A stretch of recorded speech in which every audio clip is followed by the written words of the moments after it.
Fermez les yeux un instant. Imaginez que vous êtes assis dans un lieu calme, loin des distractions de ce monde. Peut-être dans la tranquillité d'un jardin ou sous un ciel étoilé où l'immensité de l'univers vous rappelle la grandeur de votre Créateur. Vous ressentez une douleur, qu'elle soit physique ou logée dans les recoins profonds de votre âme. Alors, instinctivement, vous levez les mains. Un geste si simple, si humain, mais porteur d'une signification infinie. Ce moment, ce geste, n'est pas ordinaire. C'est un pont entre vous et une force supérieure. Une force qui vous connaît mieux que vous-même, qui voit vos luttes invisibles et entend vos prières murmurées dans le secret de la nuit. Cette force, c'est Allah, le Très-Haut, qui vous rappelle dans le Coran. Et lorsque je suis malade, c'est lui qui me guérit. Sourate Ash-Shu'ara 26-80. Ces paroles, si simples et puissantes, portent en elles une promesse divine. Allah est le guérisseur ultime, le seul capable de soulager vos maux, qu'ils soient visibles ou cachés. Mais combien de fois oublions-nous de nous tourner vers lui? Combien de fois portons-nous seuls le poids de nos douleurs, pensant que nous pouvons tout gérer par nos propres moyens? Respirez profondément. Laissez l'air entrer dans vos poumons et pendant un instant, libérez vos inquiétudes. Imaginez que chaque souffle emporte vos peurs, vos douleurs, vos doutes. Et si ce moment était une invitation divine, une opportunité pour vous reconnecter à celui qui vous a créé avec amour et miséricorde.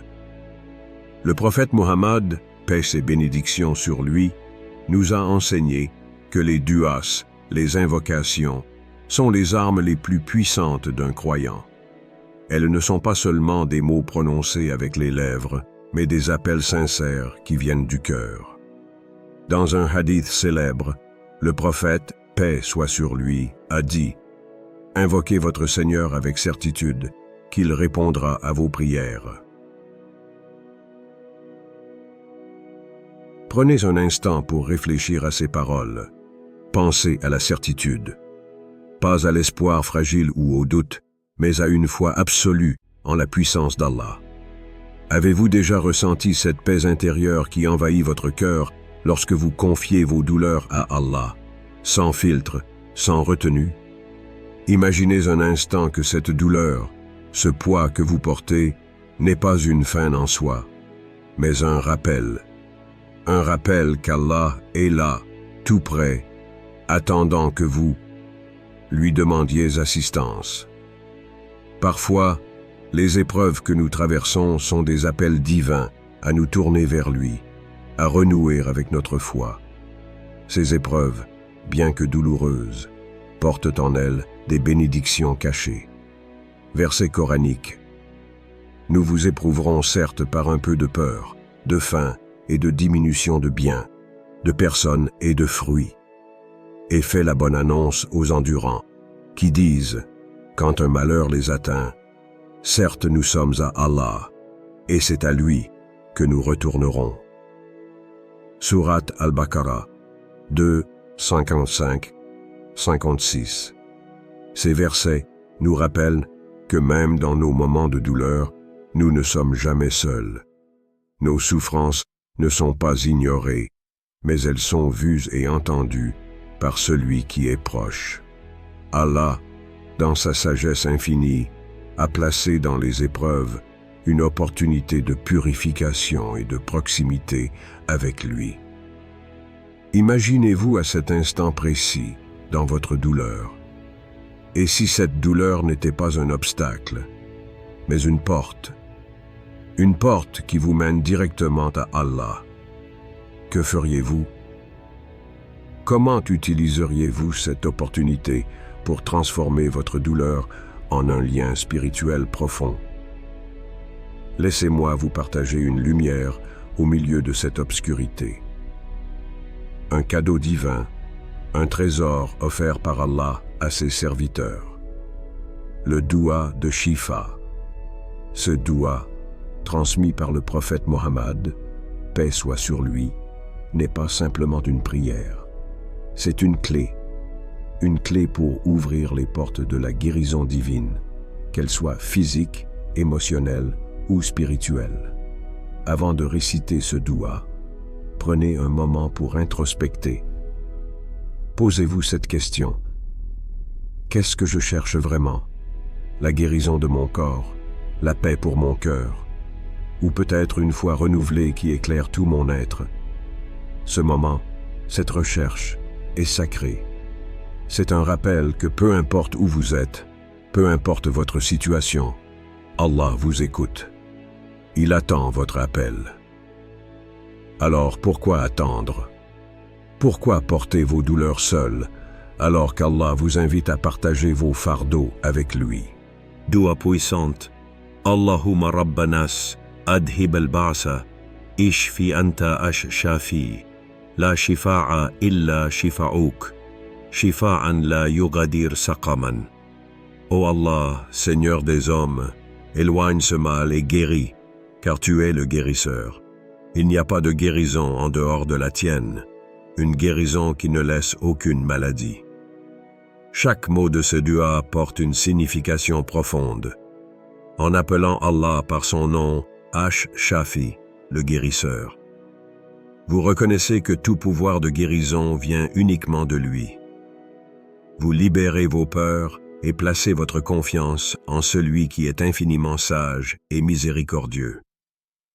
Alors, prenez ce moment pour réciter ce doua. Fermez les yeux, laissez votre cœur parler et ressentez cette connexion avec votre Créateur. Avez-vous déjà ressenti une telle paix?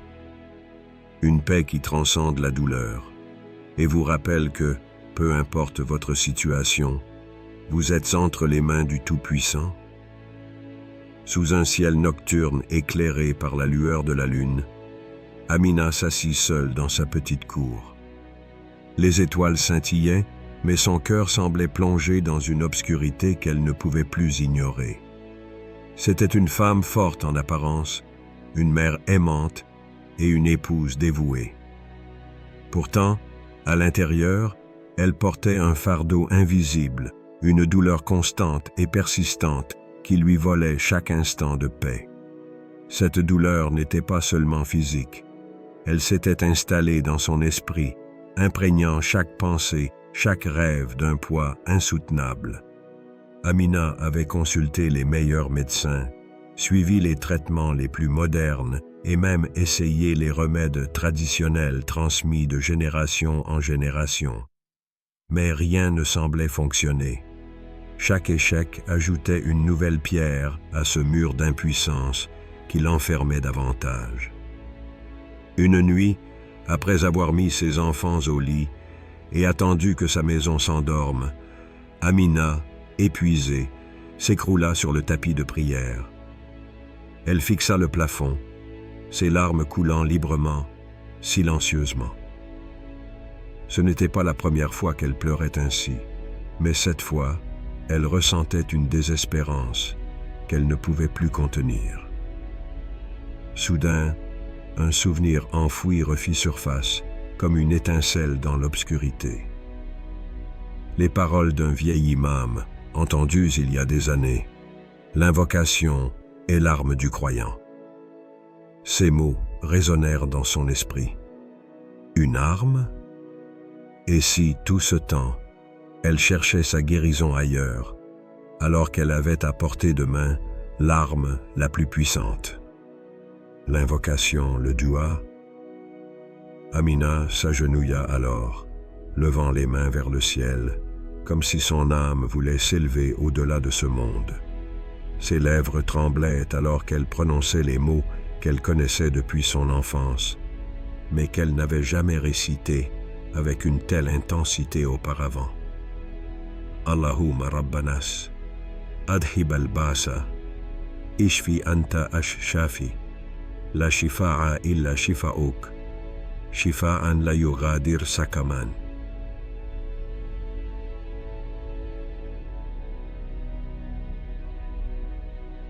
Ô Allah, Seigneur des hommes, éloigne ce mal et guéris, car tu es le guérisseur. Il n'y a pas de guérison en dehors de la tienne, une guérison qui ne laisse aucune maladie.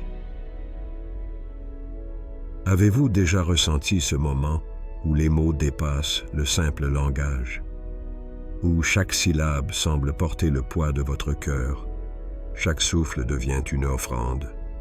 Pour Amina, ce doua était plus qu'une simple prière. C'était un cri de l'âme, un appel à l'aide qu'elle adressait à celui qui ne refuse jamais une invocation sincère. Les jours passèrent. Amina continua ses prières avec la même ferveur. Elle récitait le doua de Shifa chaque soir, croyant de tout son cœur aux paroles du prophète, paix soit sur lui, qui avait dit « Invoquez Allah avec la certitude qu'il vous répondra. » Mais la guérison divine n'est pas toujours immédiate, n'est-ce pas? Elle peut prendre la forme d'un processus, d'un chemin que nous devons emprunter avec patience et foi. Et c'est exactement ce qui arriva à Amina. Un matin, en se réveillant, elle sentit une légère différence. Ce n'était pas une transformation miraculeuse, mais quelque chose avait changé.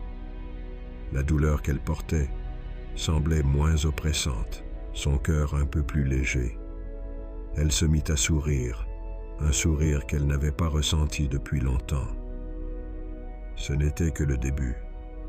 Chaque jour qui passait, Amina ressentait une force renouvelée. Ce n'était pas seulement une guérison de son corps, mais une paix intérieure qu'elle n'avait jamais connue auparavant.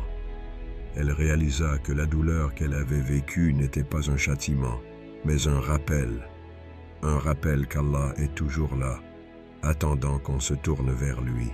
Avez-vous déjà été dans une situation où tous vos efforts semblaient vains, où chaque porte se fermait devant vous? Ces moments, bien qu'éprouvants, sont souvent des invitations à laisser tomber notre orgueil, à reconnaître nos limites et à remettre notre sort entre les mains du Tout-Puissant. Imaginez un instant être dans la situation d'Amina. Vous avez tout essayé. Les solutions humaines semblent insuffisantes. Et si, à cet instant, vous décidiez de lâcher prise, de confier vos douleurs, vos peurs, vos incertitudes à Allah, en toute humilité? Amina n'a pas seulement retrouvé la santé, elle a retrouvé sa foi. Une foi profonde, inébranlable, qui lui rappelait que peu importe les défis qu'elle affrontait, elle n'était jamais seule. Cette histoire, bien qu'elle soit celle d'Amina, pourrait aussi être la vôtre.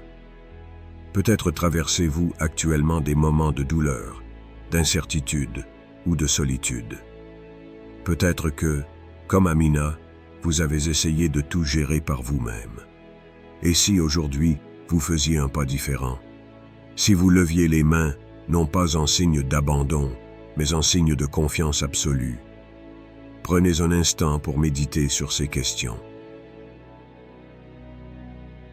Avez-vous vraiment permis à Allah de prendre en charge vos fardeaux? Croyez-vous en sa promesse, qu'il répond à ceux qui l'invoquent avec sincérité? Le doua de Shifa n'est pas qu'une série de mots. C'est un rappel que la guérison vient uniquement d'Allah et que, lorsque nous plaçons notre confiance en lui, les miracles peuvent se produire. Imaginez que chaque mot que vous prononcez dans vos invocations est comme une clé, ouvrant une porte vers les bénédictions divines. Mais cette clé n'est pas ordinaire. Elle est imprégnée d'énergie, d'intention et d'une connexion avec celui qui entend tout. Le doua de Shifa appartient à une catégorie de prières qui transcende la simple récitation. Il agit à la fois sur les plans spirituels et physiques, reliant l'âme humaine à la puissance infinie d'Allah. Le Coran lui-même nous rappelle la fonction divine de ces paroles. Nous faisons descendre du Coran ce qui est une guérison et une miséricorde pour les croyants. Sourate Al-Isra 17, 82. Ce verset soulève une vérité profonde. Les mots, quand ils sont chargés d'intention et de foi, possèdent une capacité transformative. Mais comment expliquer cela? Pourquoi un simple dua, récité avec conviction, semble apaiser des douleurs qui résistent même aux traitements les plus avancés? La science moderne commence à découvrir ce que les enseignements islamiques nous ont transmis depuis des siècles. Les mots que nous prononçons ne sont pas neutres, ils portent des vibrations qui influencent notre état intérieur. Chaque son, chaque syllabe a un impact énergétique. Le dua de Shifa, par exemple, est construit autour de mots précis qui louent Allah et invoquent son nom Ash-Shafi, le guérisseur. Ces mots résonnent non seulement dans l'air, mais aussi dans les cellules de votre corps. Des recherches en physique quantique et en médecine énergétique ont montré que les émotions et les intentions humaines peuvent influencer la fréquence vibratoire du corps. Lorsque vous récitez un dua et que vous croyez fermement en ces mots, cette vibration agit comme un réglage harmonique, alignant votre esprit et votre corps avec une fréquence de guérison divine. Prenons l'exemple du mot « Shifa », guérison. Ce mot, lorsqu'il est prononcé avec sincérité, porte une intention claire, celle d'appeler Allah à éliminer le mal et à restaurer l'équilibre. La répétition de ce mot dans le dua de Shifa n'est pas fortuite. Elle agit comme une ancre, fixant votre foi et libérant une énergie apaisante qui traverse vos pensées, vos émotions et votre être tout entier. Le dua de Shifa est bien plus qu'un simple enchaînement de mots. Il sert de pont entre votre âme et Allah. À travers les noms divins comme Ash-Shafi, vous reconnaissez que la véritable guérison ne peut venir que de lui. Cette reconnaissance en elle-même est une libération. Elle vous libère du poids de devoir tout résoudre par vos propres moyens et vous ancre dans une dépendance saine envers Allah. Dans notre monde moderne, où tout semble tourner autour de l'autonomie et de la science, il peut être difficile de se rappeler que nos capacités humaines sont limitées. Pourtant, lorsque nous invoquons Allah par ses noms, nous rétablissons cet équilibre. Nous acceptons que, bien que nous puissions essayer des remèdes, c'est lui seul qui détient le pouvoir ultime de guérir. Le dua ne guérit pas uniquement le corps. Il apaise aussi l'esprit et élève l'âme. Chaque fois que vous prononcez le dua de Shifa, vous entrez dans un état de soumission totale, une posture où votre cœur s'ouvre à la miséricorde d'Allah. Cet état de vulnérabilité, loin d'être une faiblesse, est en réalité une force. Avez-vous déjà remarqué comment, après avoir confié vos peurs ou douleurs à Allah, vous ressentez une légèreté? Même si le problème n'est pas immédiatement résolu, votre cœur semble se détendre, comme si un poids invisible avait été soulevé. C'est l'effet d'une foi renouvelée. Ce processus repose également sur un principe psychologique puissant. Lorsque vous récitez un dua, vous réalignez vos pensées sur un message positif et divin. Cela crée un cycle vertueux. Vos pensées influencent de vos émotions, qui à leur tour renforcent votre foi, augmentant ainsi votre capacité à gérer la douleur ou la souffrance avec résilience. La guérison dans l'islam ne se limite pas à la disparition d'une maladie physique. Elle englobe une transformation complète du corps, de l'âme et de l'esprit. Lorsque vous récitez un dua comme celui de Shifa, vous ne demandez pas seulement à Allah d'éloigner une maladie.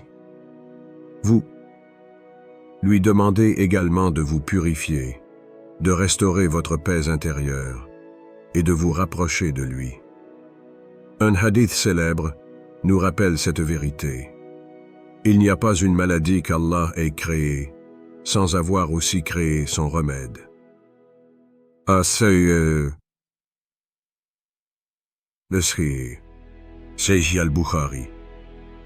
Mais ce remède, bien que parfois physique, commence souvent par une transformation spirituelle. Le doua de Shifa initie cette transformation en reliant votre douleur à une solution divine. En répétant ce doua, vous réalignez votre perspective. Vous cessez de voir la douleur comme une punition et commencez à la percevoir comme une opportunité. Une invitation à renforcer votre foi et à expérimenter la miséricorde d'Allah. Alors je vous pose cette question. Quand avez-vous pour la dernière fois appelé Allah par ses noms? Récitez ce doua aujourd'hui, même si ce n'est qu'un murmure dans le secret de votre cœur. N'attendez pas que la douleur devienne insoutenable pour chercher le réconfort divin. Faites de l'invocation une habitude, un refuge. Et souvenez-vous, chaque mot que vous prononcez dans le doua transporte une énergie, une vibration divine qui dépasse ce que la science peut expliquer. Lorsque vous le récitez, vous ne demandez pas seulement à Allah de guérir votre corps. Vous lui demandez de renouveler votre foi, de purifier votre âme et de restaurer votre paix intérieure. Laissez-moi vous partager un autre témoignage. Youssef, un jeune homme confronté à une douleur émotionnelle après une perte tragique, avait l'habitude de réciter le doua de Shifa chaque matin. Il disait « Ce doua m'a guéri d'une douleur que la médecine ne pouvait pas traiter. Ce n'était pas seulement mon corps qui guérissait, mais mon cœur. » Verset coranique. Ceux qui ont cru et dont les cœurs se tranquillisent à l'évocation d'Allah. N'est-ce point par l'évocation d'Allah que se tranquillisent les cœurs? Surat Ar-Ra'd 13, 28. Et vous, que représente l'évocation d'Allah pour vous? Une routine ou un refuge? Que se passerait-il si vous faisiez du doua un pilier central de votre journée? Pour bénéficier pleinement du doua de Shifa, suivez ces étapes. Nettoyez votre intention. Assurez-vous que votre cœur est sincère, que vous demandez uniquement pour la satisfaction d'Allah. Placez votre main sur la zone douloureuse. Si votre douleur est physique, posez votre main sur cette zone en récitant le doua. Ayez une foi totale.